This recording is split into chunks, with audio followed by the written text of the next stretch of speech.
À nous revoilà encore sur la série type école virtuelle 360 pour parler sur le chapitre portant sur l'espace nord-américain, la leçon 2, ENA, milieu naturel. L'ENA est un vaste ensemble de 21 millions de kilomètres carrés. Il est constitué du nord au sud par le Canada, les États-Unis et le Mexique, d'ouest en est par l'océan Pacifique et l'océan Atlantique. L'ENA est un vaste ensemble aux atouts multiples malgré de nombreux problèmes. Maintenant, on a dit un vaste ensemble aux atouts multiples. D'abord, on peut commencer par l'étendue du territoire, le phénomène de l'étirement et de la vastitude. L'étirement de l'ENA. L'étirement est favorable à une diversité climatique.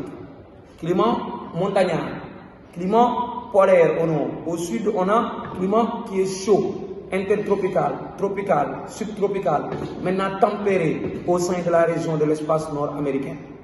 Cette diversité climatique est favorable aux variétés de l'agriculture, à la diversité de la végétation et à la multiplication des sites touristiques.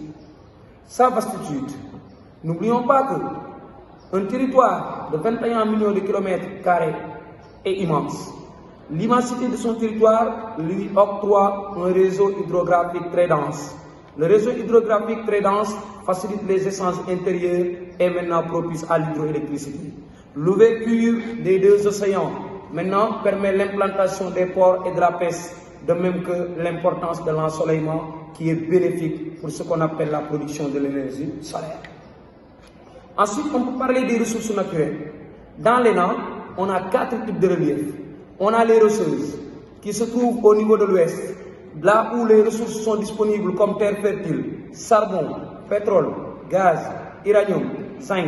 À l'est, on a les massifs anciens appelés communément Appalaches, qui est propice charbon, fer, hydroélectricité. Maintenant, au centre, on a ce qu'on appelle les grandes plaines, qui est propice aux terres fertiles, charbon, pétrole, gaz. Et au nord, on a le bouclier canadien, maintenant constitué dans son ensemble de bois, de plomb, zinc, métaux, nickel, fer. Alors, après avoir parlé sur les atouts multiples de l'ENA, nous sommes sur les contraintes naturelles, c'est-à-dire les handicaps. Dans le nord de l'ENA, l'extrême froid est perçu pendant l'hiver. Maintenant, l'extrême froid ralentit l'activité économique, empêche la croissance du bétail et détruit maintenant ce qu'on appelle les récoltes. Mais aussi dans le sud de l'ENA, on a, c'est-à-dire la forte chaleur pendant l'été, et la forte chaleur élève la température. Mais n'oublions pas que aussi, la forte chaleur va répercussionner sur les violents orages, les ouragans. Ce qu'on appelle l'existence de grandes chaînes de montagnes au sein de l'ENA, comme les Appalaches, le bouclier canadien et les rocheuses, qui forment un triangle qui limite les influences océaniques, mais qui provoque les éruptions volcaniques comme tremblements de terre et séismes. Mais on peut parler de ce qu'on appelle l'instabilité de l'écorce terrestre. Maintenant, en grosso modo, d'une manière générale, on peut dire que la nature de l'ENA est généreuse malgré quelques contraintes. Cela est à l'origine de la présence, même dans la région, d'une population nombreuse et diversifiée. Maintenant, la prochaine fois, on va parler de l'ENA, population, ville et société. Mais avant ça, on va maintenant mener, c'est-à-dire un cas pratique en ce qui concerne le milieu naturel de l'ENA. Maintenant, bientôt, on va corriger un exercice sur l'espace nord-américain, milieu physique. On a la population américaine qui s'élève à combien? On a 332,7 millions d'habitants. 332,7 millions d'habitants. Ok. Maintenant, la superficie, c'est 9 831 510. Donc, la superficie est déjà en millions. On doit convertir la population en millions. Si c'était 9,831, on peut rapidement mettre 332,7. Maintenant divisé par 9,831. Maintenant, c'est en millions d'unités. Donc, comme on nous a donné la superficie en millions, c'est une obligation de convertir la population en millions. On a combien de chiffres après virgule? 1. Donc, on doit ajouter combien de zéros? 5. On ajoute 5 zéros.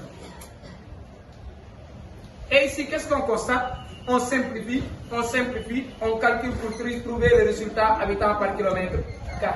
Qui peut me donner le résultat? On a 33,84.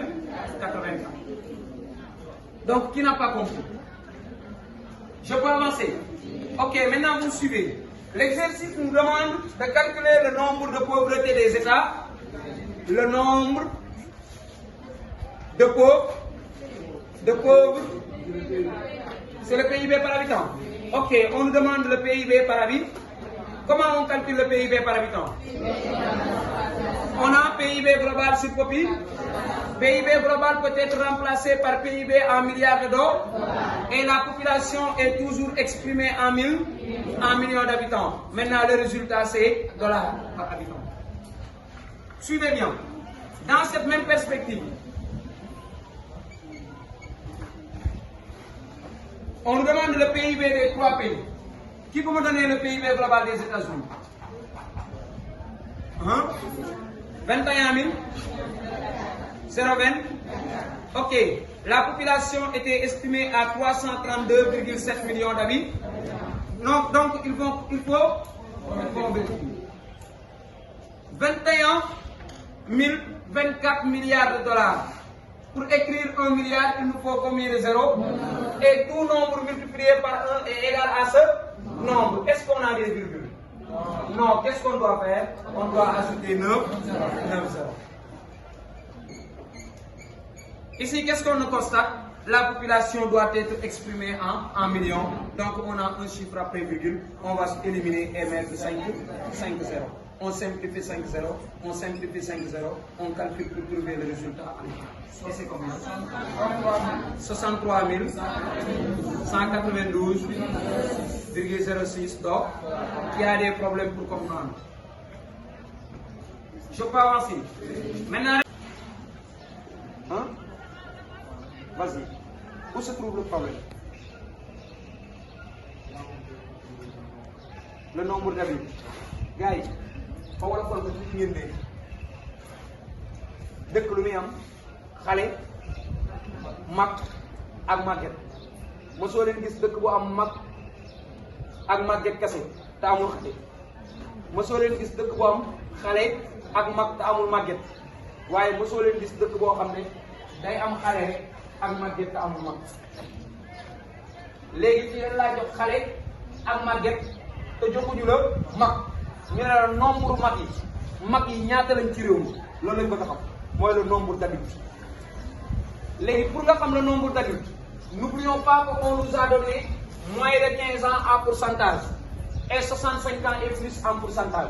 Ce qu'on doit faire en premier, c'est trouver le taux d'adultes, mooy le adulte en pourcentage. léegi dañ ne la soo boolee jeune plus adulte plus vieux, l'ensemble c'est 100%. ñoom ñett ñii soo leen boolee cim réew mooy 100%. dëkk ñett yi rek la mën a am xale mag mënu romb ci biir maire bi ci màgget yu jigéen ñi loolu lañ naan maire màgget yu góor yi ñu ne leen paa n'est-ce pas grand yi ñu ne leen mag ñu góor ñi jànq ji ñu ne leen mag ñu jigéen ñi. léegi nag ci biir xale yi am na ay adolescents am na ay enfants am na ay jeunes. Est-ce que vous me suivez? loolu moo am.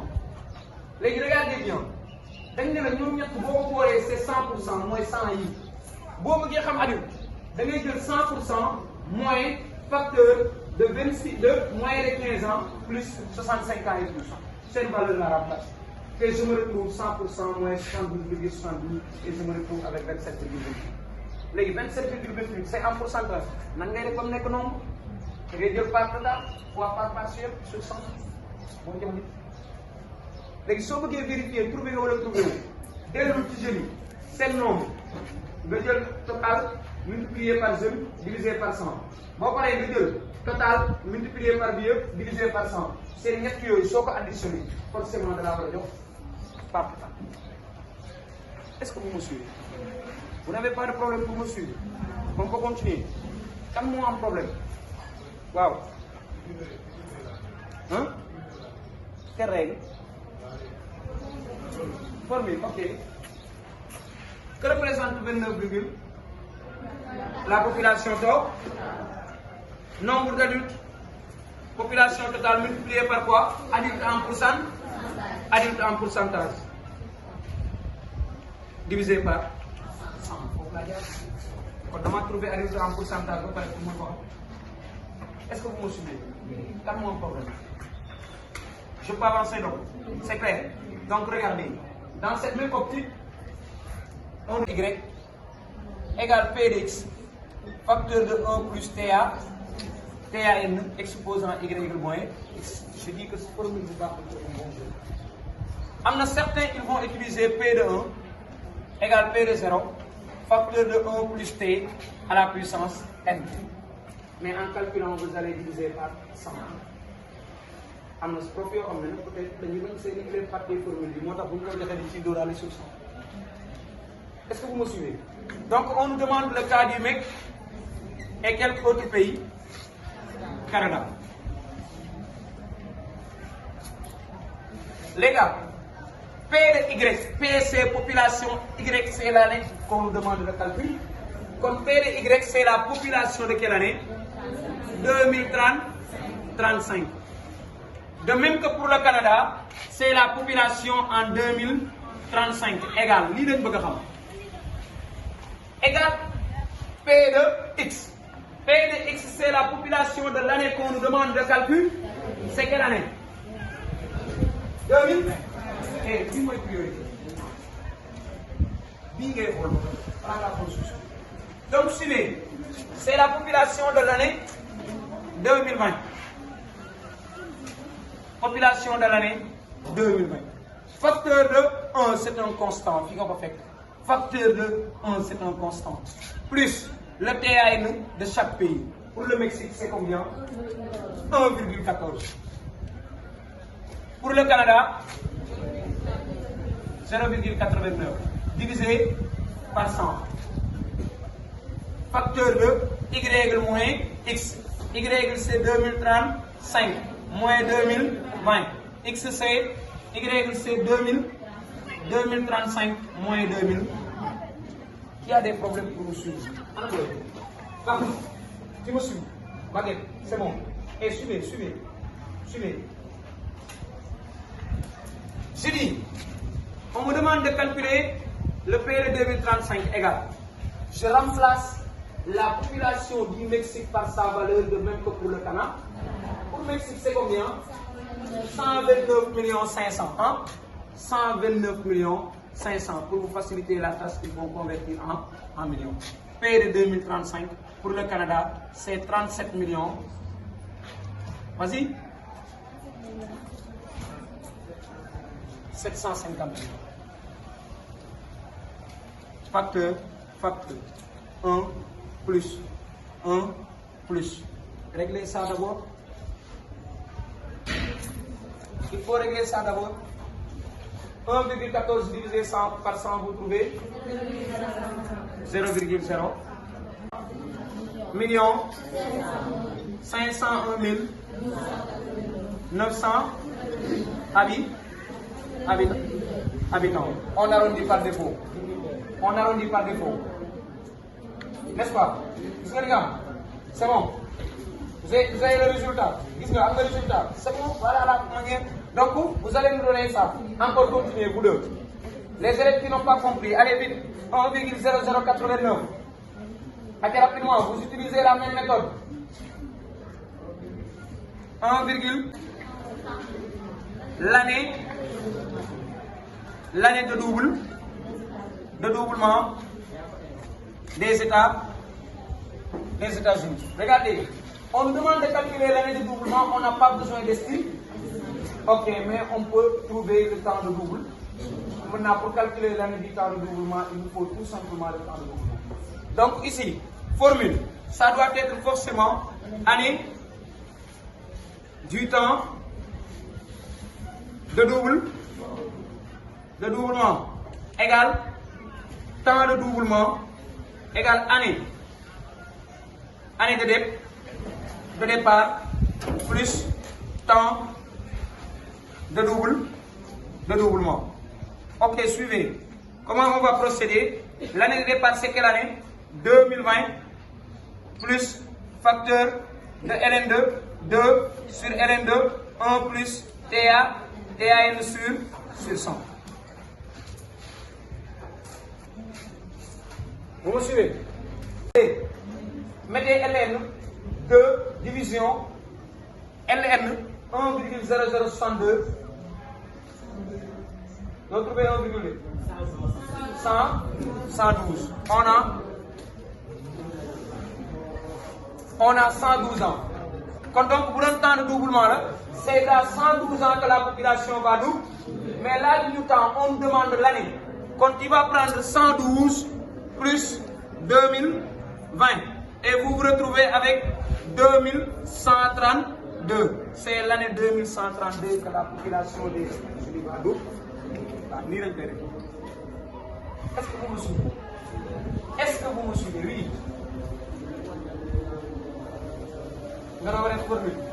Parce que comme on demande l'année, je ne veux pas que vous ayez un calcul. Nous allons regarder l'année égale année de départ plus temps de doublement. Sachant que vous avez calculé le temps de doublement, vous allez avoir. L'une maladie avec la tombe. C'est bon. L'une maladie avec la tombe. Vous n'avez pas de problème. Et maintenant, il reste à tracer le graphe. La prochaine fois, on va tracer le graphique. Je vous laisse le temps de consommer. Question? Oui? Ici.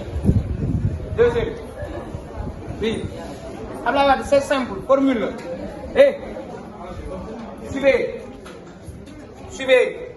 Temps de doublement égale ln de 2 sur ln de 1 plus TAN sur 100. Forme arrondie égale 70 sur TAN. Am na élève boo xam ne feere jaar mais forme arrondie bi lay léegi forme exacte bi passé par ln de 2 sur ln de 1 plus TAN sur 100. 1 plus TAN sur 100. Vous devez calculer l'estimation. Vous allez avoir le résultat direct. Mais ici, on ne nous a pas demandé de calculer l'estimation, mais plutôt l'année de doublement.